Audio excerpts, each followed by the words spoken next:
The Kris Jenner Playbook, How to Build an Empire. Before the billion-dollar brands, the magazine covers, and the global empire that seems to occupy every single corner of our culture, Kris Jenner was a flight attendant. A flight attendant with a plan. You probably think you know the story of the Kardashians, a saga of reality TV chaos, overnight celebrity, and a fame so explosive it felt almost accidental. But what if I told you that every scandal, every success, every tear, and every single rebrand was meticulously orchestrated from the very beginning? What if the chaos wasn't a byproduct of the fame, but the very business plan itself? This is the story of how one woman with an iron will and a brilliant, often ruthless understanding of modern culture rewrote the rules of celebrity. It's the story of a mother who looked at her 6 children and didn't just see a family. She saw a portfolio of assets, a media conglomerate in the making.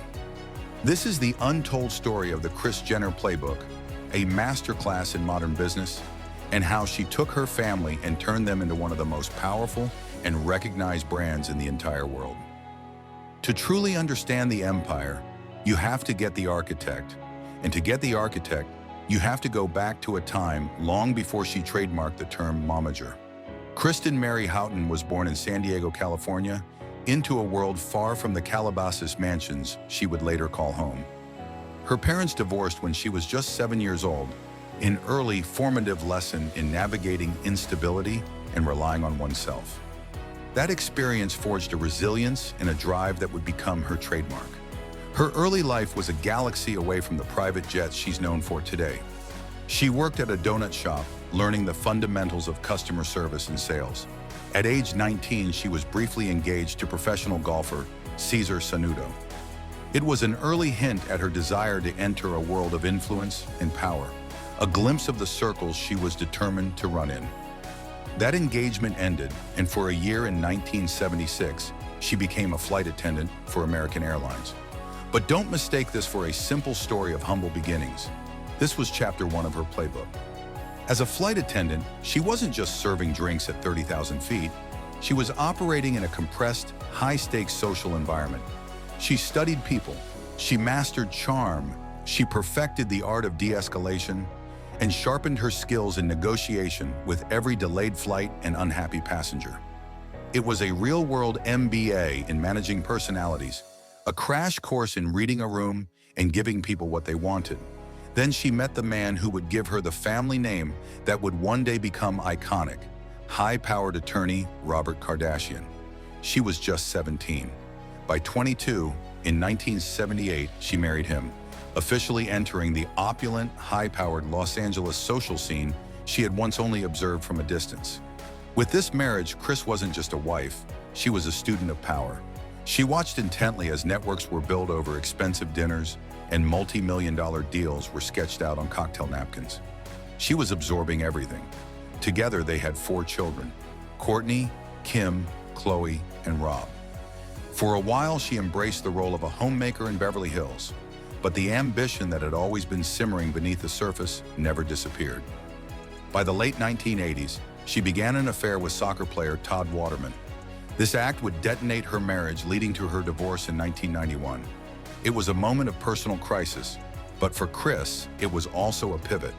She was always watching, always learning, and always planning her next move. The first major pivot in the Kris Jenner playbook came in 1991. After her divorce from Robert Kardashian was finalized, she remarried just 1 month later, a testament to her decisive, relentless, forward-moving nature. Having dated for only 5 months, her new husband was Bruce Jenner, the Olympic gold medal-winning decathlete, a bona fide American hero. With this marriage, Kris didn't just gain a new family. Adding her daughters Kendall and Kylie to the fold, she found her first official client. This was the birth of Momager 1.0. When Kris married Bruce, his days of Olympic glory and Wheaties boxes were well behind him. His speaking career was dwindling, and his celebrity was fading. Where most people saw a faded star, Kris saw untapped opportunity. She saw a brand that just needed to be dusted off and repositioned. She immediately took over as his manager and began the work of turning past fame into a new, sustainable revenue stream. She became his publicist, his agent, and his biggest advocate.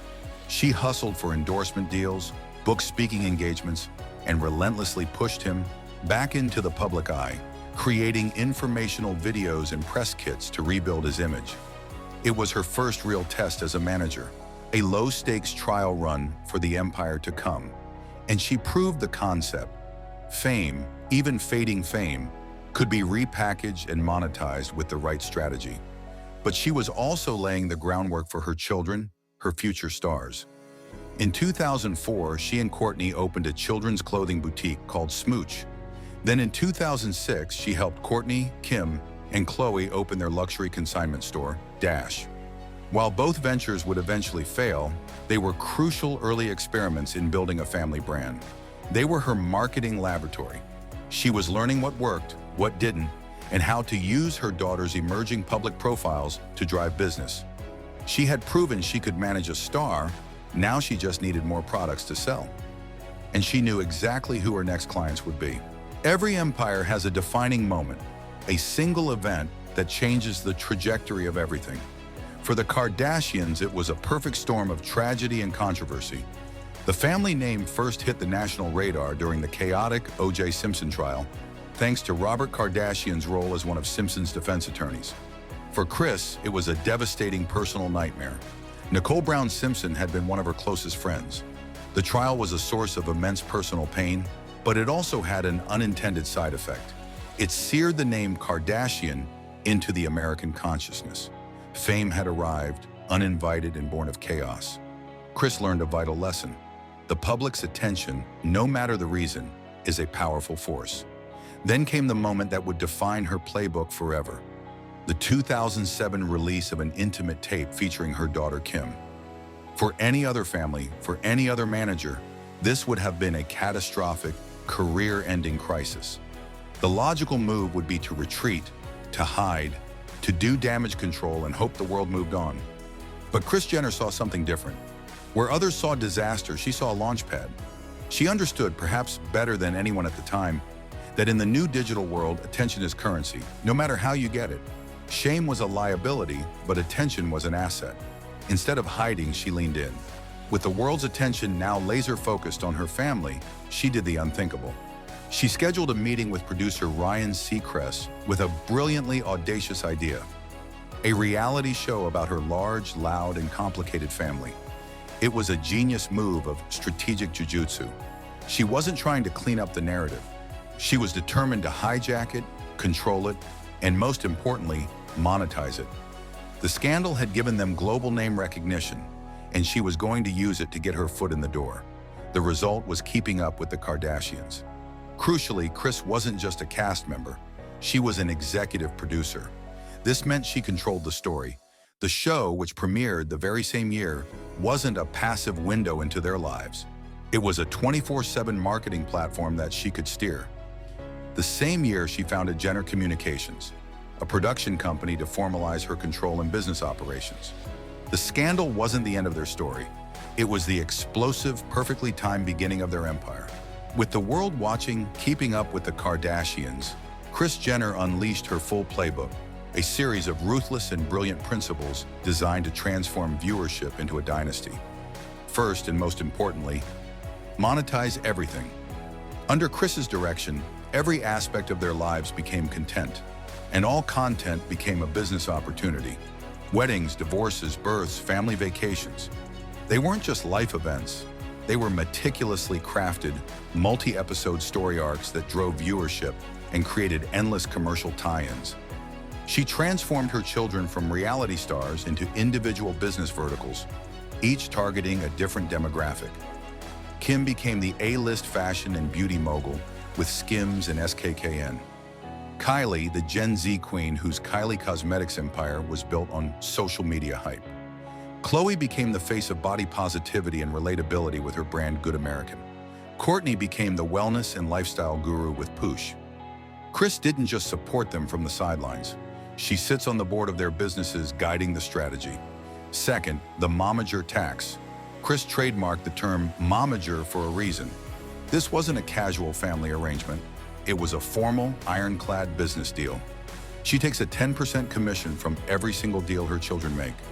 Whether it's a 9-figure television contract, a single sponsored Instagram post, or the multi-million-dollar sale of a company stake, Kris gets her cut. She famously called it a deal compared to the industry standard for managers. But that 10% fee, a constant revenue stream from the ever-expanding empire, has helped build her a personal fortune estimated to be around $170 million. It's the engine that funds the machine. Third, master the media narrative. Kris has openly said she views her family's careers like pieces on a chessboard, with every move being very calculated. She saw the power of social media before almost anyone else, recognizing it as a direct line to consumers that bypassed traditional gatekeepers. When Kylie's lip kits sold out in minutes through an Instagram post, it was proof of concept. They no longer needed magazines or TV commercials to move products. They had become their own media. This power culminated in 2022 when, after 20 seasons on E!, she moved the family show to Hulu in a massive 9-figure deal, proving her ability to adapt and dominate the new streaming landscape and showing the world that the Kardashian brand was more powerful than ever. But empires are rarely built without a cost, and the Kardashian-Jenner dynasty is no exception. For years, critics have questioned the very foundation of the Playbook. Is Kris Jenner a business genius, or a mother who commodified her children's lives for profit? Blurring the lines between family and finance, the family's history is littered with failed ventures and ethical controversies that are often swept under the rug. There was the infamous Kardashian card, a prepaid debit card launched in 2010 that was quickly pulled from the market after being slammed for its predatory fees, targeting the family's young female fan base. Her clothing lines with QVC and Sears fizzled out, and the Kardashian collection was hit with allegations of using sweatshop labor in China. Even her early boutiques, Smooch and Dash, which served as the training ground for the family brand, eventually closed, with Smooch being sued for unpaid bills. The Playbook hasn't always worked for Kris herself either. Her own 2013 daytime talk show, Kris, was a high-profile failure, canceled after just one season. Her name was attached to the controversial Legacy Business School, a program run out of Trump Tower that critics labeled a scam. In 2017, a former bodyguard filed a lawsuit alleging sexual harassment.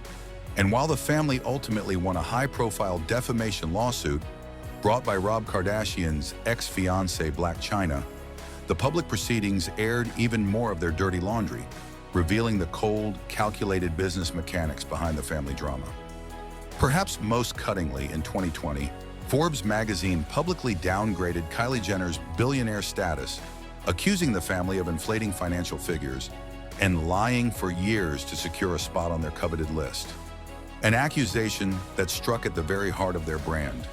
The relentless exposure required by the Playbook has irrevocably blurred the lines between private life and public performance, raising serious questions about the true cost of living under its #1 rule: business always comes first. From a flight attendant with a plan to the undisputed matriarch of a multi-billion-dollar dynasty, Kris Jenner's story is a masterclass in modern brand building.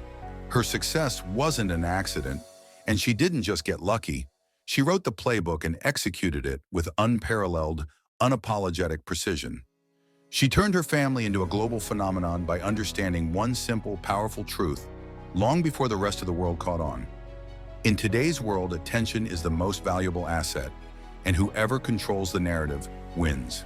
She's been called the 21st century's preeminent female pop cultural brand builder, a title earned through decades of relentless strategy and an unwavering belief in her own vision. She saw the potential in reality television, social media, and personal branding, and she harnessed them all to build a commercial empire unlike any other. The Kardashian-Jenner empire might be her legacy, but the Kris Jenner Playbook, a blueprint for turning fame into fortune at any cost, could just be her most enduring and most controversial creation. Kris Jenner built the foundation, but it was Kim Kardashian who took her mother's Playbook and became the empire's global icon. She transformed herself from a reality star at the center of a scandal into a multi-billion-dollar force in fashion and business. To see how Kim perfected the family strategy and built her own empire on top of her mother's, make sure to click the link on screen to watch our next video. Fame hides everything until it doesn't.